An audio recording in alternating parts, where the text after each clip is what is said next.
On the tree of life, different branches are often occupied by species that look poles apart. But sometimes, what separates species is more social than physical, as it is with our closest relatives, chimpanzees and bonobos.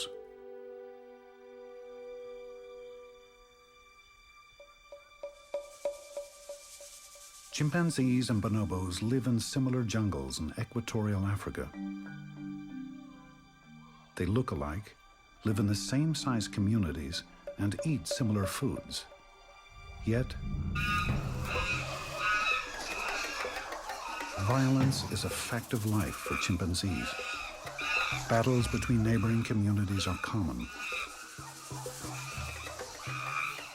So is the physical abuse of females by males. Bonobos, on the other hand, are essentially peaceful. In all instances, bonobos are predisposed to make love, not war.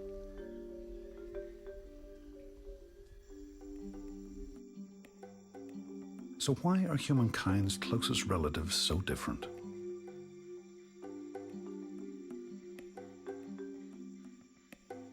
For 20 years, Richard Wrangham has searched for an answer to that among the chimpanzees of Uganda's Kabale forest.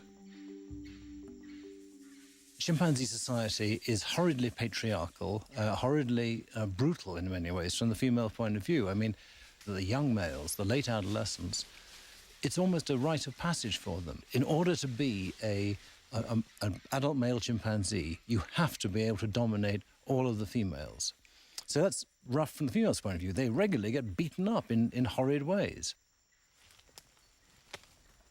Wrangham frequently finds himself in the middle of what, for want of another term, must be called a domestic dispute. I'm also chasing Barbara. He wants to have some sex.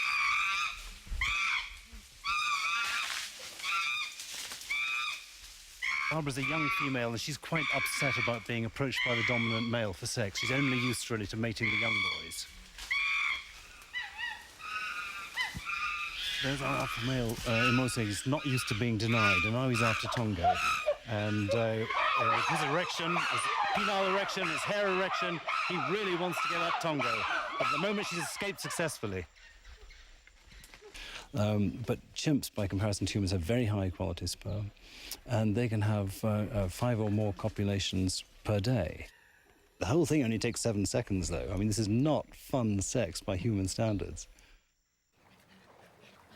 Bonobos, on the other hand, seem to find sex thoroughly enjoyable. For the past decade, Amy Parrish has been observing bonobo behavior at the San Diego Wild Animal Park. She's seen them go at it in every way imaginable.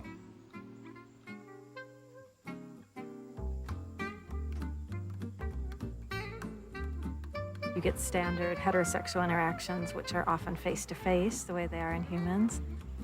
You also see what we call ventral upright matings, where a male and a female will hang together out of a tree, suspended, and have sex. Males have sex with other males in what we call rump-rump rubbing, where they stand and rub their scrotums together. We also see something among males called penis fencing, where males will suspend off of branches by their arms and rub their erect penises back and forth.